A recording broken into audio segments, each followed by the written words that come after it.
USC Annenberg's Inclusion Initiative has done a study on all of the movies in 2022 to find out that women don't get as many speaking parts as men. And it hasn't improved much since 2008. Ooh. 2007, right? Yeah. But 2007, like, when we had a more sane society, Yeah. and when feminism hadn't gone completely off the rails. Yep.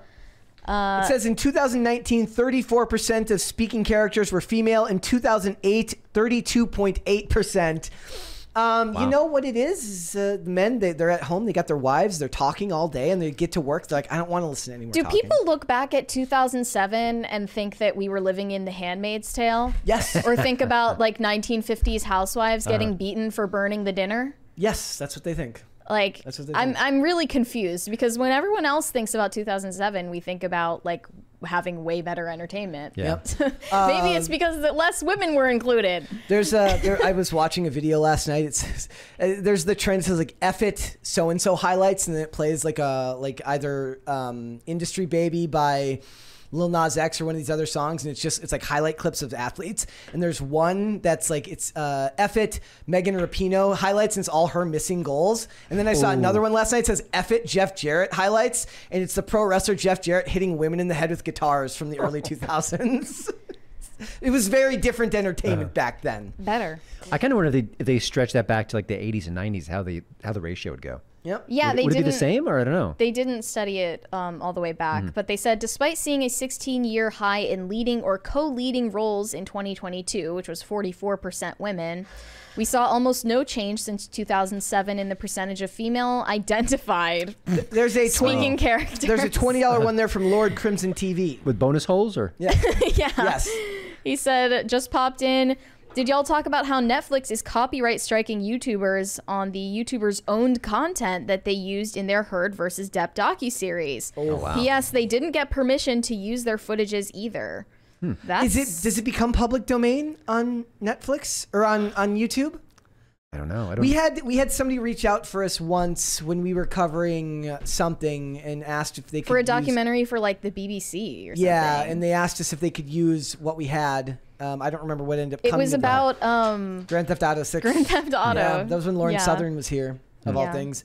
But yeah, like they're striking down documentaries. That's crazy. Their own footage. Like, here's me in a video, and you're going to tell me I can't use footage of me in your video that you took from me. It seems like Netflix is just bad PR when they do stuff like that. It just seems unnecessary. Yeah. Do you think that women are held? See, what I think it is that what they don't realize is that women they do really, really well on TV right now. They do a lot of speaking roles and a lot of starring roles in television, right? Like, it feels like that's where they're. I don't know. I mean, I got to think about that, but you'd think there'd be more advancement, more opportunities, more female directors, but they're not making movies for women. Barbie is the rare exception right now. They think that Barbie did well because it was directed by a woman. Which is the stupidest observation that you could make about the success of Barbie. Yeah. It's because it was part of $1 billion property. Because the person that directed it has a snatch, then that's why women are going to see it. Like, no, I don't think so. And it was co-written by an evil man too, so that's kind of weird. Yeah, the evil man that she's married Smelly to. evil. This from the LA Times says such a lack of progress prompts the question of whether Hollywood wants to change or whether it would rather rely on platitudes and promises instead of making progress. Well, they did the same thing after the progress has been platitudes and promises the entire time. Yeah, it's like after the George Floyd riots when they made promises about inclusion for various positions, and then they hired them and got rid of them a couple years later. Yeah. They say fewer than half of the leads were women of color, and only 5 leads were 45 years of age or older. Again, they don't need to be old. I'm sick of that. They want a bunch of grannies. I want on hot, our movies. young men and women in the movies and television shows. I don't want frumpy old people. They wanted 50-year-old Barbie. I don't want 50-year-old Barbie. I want attractive people in these movies. I don't want ugly. If I wanted to see ugly or normal people, I would go to Walmart or Target and see people that look like me or even a little bit better. Like, I don't need to see that. Okay. I want to see good-looking people. Another thing that confuses me here, since this is from 2022, It says their report included an invisibility analysis to show how many films failed to feature even one female-identified speaking character from specific racial groups. In 2022, 0 films included an American Indian, Alaska Native girl or woman. Wait, wasn't Prey that? Yeah. Like representing a woman of Native heritage? In the theaters, maybe. It wasn't. So it has to be a theatrical release to make it into the point of this topic was about the top 100 box office hits in 2022. Okay. How are there even 100 of them? Period. And in that, they're analyzing like 68,000 something speaking roles. And like I said, like the big part of it is that like a lot of these roles are going to women on television or streaming. The Barbie movie did not pass the Bechdel test. Really? And that's well, I would, if I had to guess, I think they do. They were talking about patriarchy. They were talking about patriarchy and talking about men. But as women talking to women too, isn't that part of that test? But they have to be talking about something other than men. Other than men. So the Barbie movie doesn't pass the Bechdel test. Yeah. Women in real life don't pass the Bechdel test. And I don't see why it's so wrong that women talk about people and talk about men so much. And also the groups that were underrepresented, they're pretty small minorities, I'm going to guess. Yeah. It is less true, than though. 1% of the population. But they want it to match the U.S. Census. Right. It is true, however, that Hollywood now, Hollywood thinks that only 2 groups exist, white and black. They do not act, like I said, that's why Blue Beetle was based on a big deal. population density, it's kind of true. But I mean, Latino representation is lower than their population. But I thought the Latino States. population is bigger than the black population, I thought. I don't know. I thought it was like 12%. By like 10%. But they're underrepresented. Yeah, 25 or so. Like 20, but they're underrepresented in movies and television, and all they've got is what's his name from Spawn out here complaining about it. But is that because there's some kind of nefarious agenda to not cast Latinos in movies? I have no idea. I don't think that there is. I think that the culture just sees more social benefit in the black versus white argument. You know, for what it's worth, I just interviewed Tyler Fisher, a comedian for my podcast, and he has said multiple agents have spoken to him and said, "You're a straight white male. I can't get your work." And actually, he played for me. He recorded one of the conversations. Like, it was happening so much. He hit record and played it for me. And the guy was basically saying, "Yeah, I can't get your work. I'm sorry." This was an agent, like a representative for him, trying to get him work in this field. He's a funny guy. He's an actor. He's good. Yeah. And his straight whiteness was hurting him. So yeah, this said that Asian characters increased from 3.4% of speaking roles in 2007 to about 16% in 2022. But that's right. Everything. No differences observed for other racial groups. It's just it's what we've always known, that Hollywood is all about platitudes and in symbols and grand gestures in the verbal, but never in the actual action, right? Well, I always go back to when Gina Carano was wildly, unfairly fired. There wasn't a single feminist in Hollywood who ran to her side. Nope. Nope, not a one. What about, somebody in the chat says, what about the blatant ginger side going on in Hollywood right now? That's true. They are, the gingers are a minority in the world. They are underrepresented in society. And as far as I'm concerned, I will not rest until we've fixed this. They're complaining that fewer than 1 in 10 directors in 2022 were women for these top 100 movies.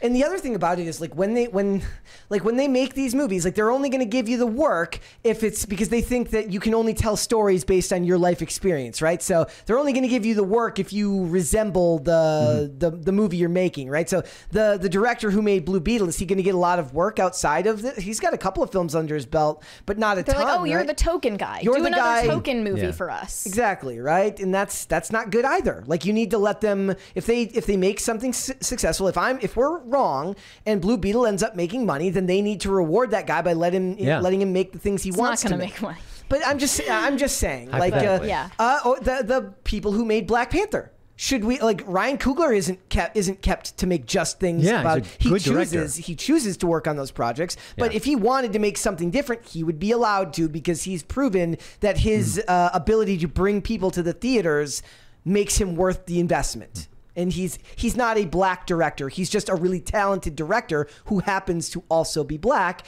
And that shouldn't be a punishment, or that shouldn't be a good thing or a bad thing. It just is. Yeah. You should be hired, fired based on merit, not based on what you look like. And who you sleep with. Exactly. That one's even older in Hollywood, right? Then that one's even more common. Bring back the casting couch. Yes, that's the real meritocratic. Someone method. clip that. That's the real meritocratic method in Hollywood to figure out whether you've earned your position or not. Gosh. Yes. It's ironic that they're using this study to make an indictment of Hollywood and how their platitudes about being progressive and inclusive don't mean anything, instead of looking to themselves and wondering, why is it that our activism and advocacy networks don't make real world change?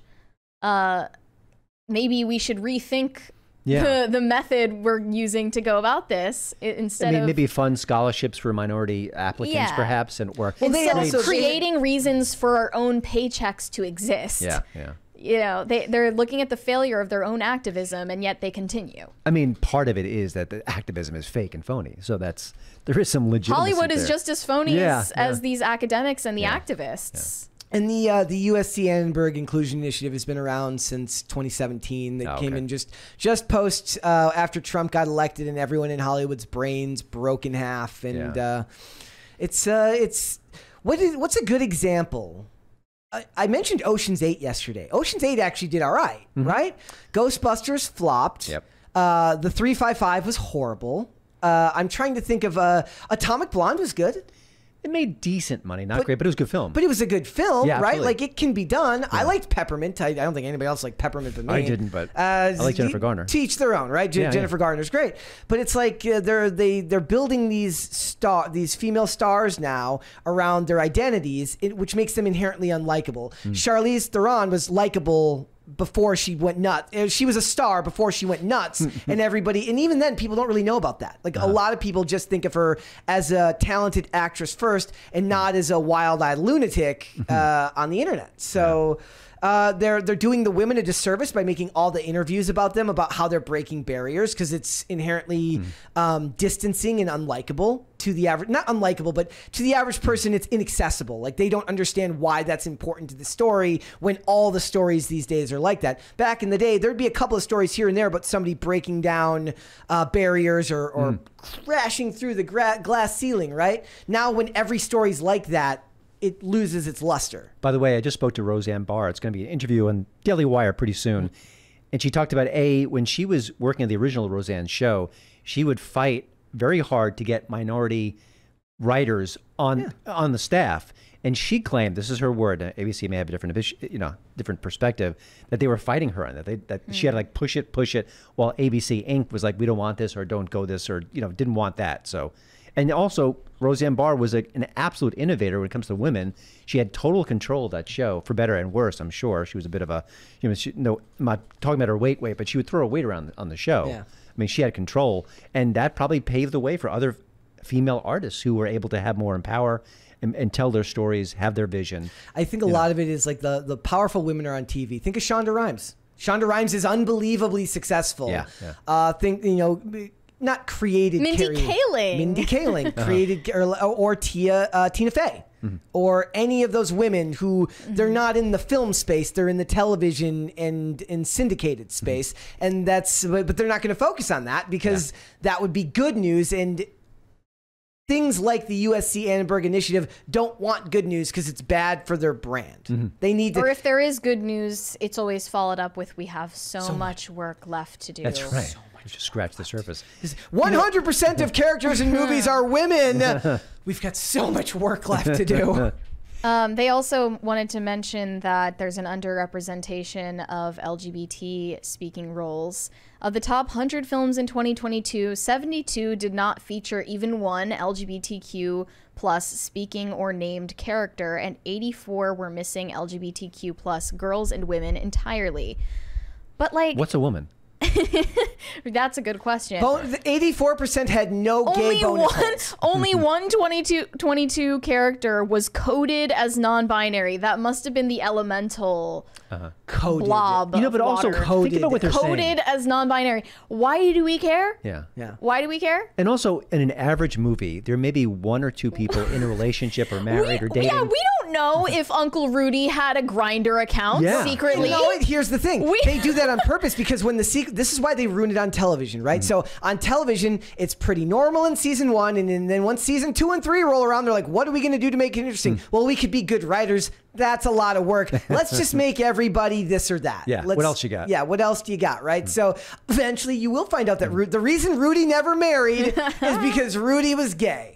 Perfect. That's actually, no, was he married? I don't remember did he have a wife that died or something like that? I don't remember anything with Rudy. Well, if he did, he didn't like her, and he was secretly in a gay romance the whole time. Well, he was married, but she hated his goatee so much that she left. She just left him, and they should have coded him as gay in the movie by showing him scrolling through Grindr on his phone. That's it. And that would have in a pivotal scene. Really, hold on. Yeah, if all the kids in the audience who might be closeted and gay saw that, maybe they would have the courage to come out later in life. That's really progressive. And dress like him. Yeah. Thanks for watching. Listen to full episodes of Pop Culture Crisis on Spotify. Keep up with us on social media and make sure you subscribe and ring that bell so you never miss the show. Bye, guys.